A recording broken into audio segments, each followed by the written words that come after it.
Hi, I'm Kat Bell, and I've been having a really rough time.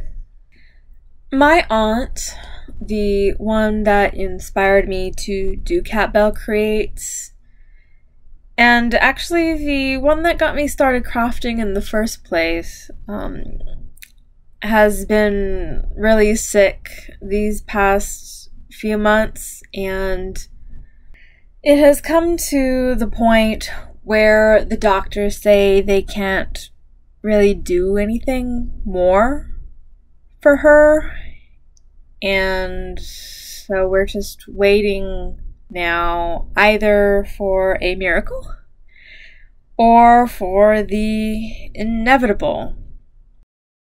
There's this quote that there are two certainties in life: death and taxes. And with April around the corner, both are very looming right now. While going through some of my aunt's paperwork to find her tax work things that we need, I found this paper that was a handwritten quote, and I decided to do an art piece based off of it. However, I wanted to preserve the handwritten paper, so I decided to do this digitally, and this is that process. So first things first, I opened up the picture of the paper in Photoshop, and then I cropped it to be a square.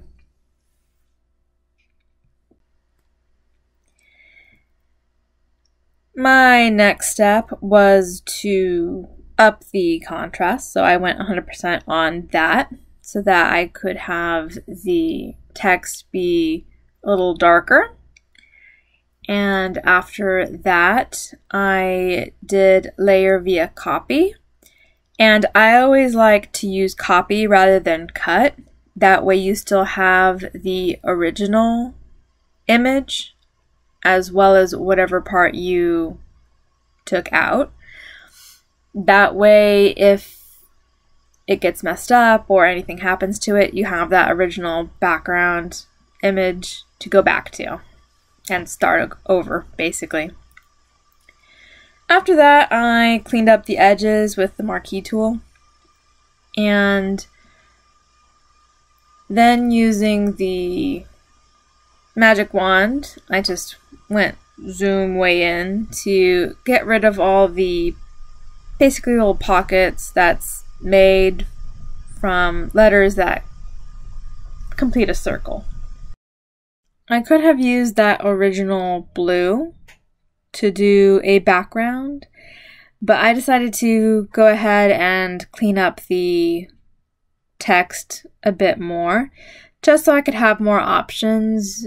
And in this case, I decided to use a image rather than a just plain color or even a patterned background.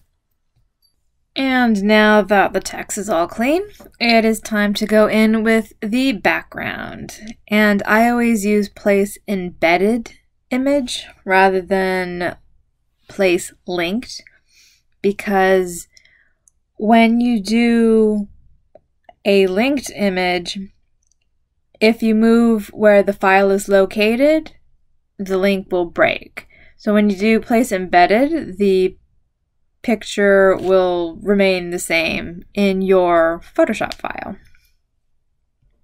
The next step was to go into hue and saturation and basically change the contrast between the background and the text to make the text pop.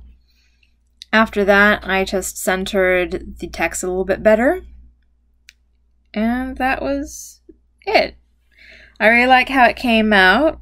This picture was one I took at my local park. It's not an actual river, it's just a kind of water feature.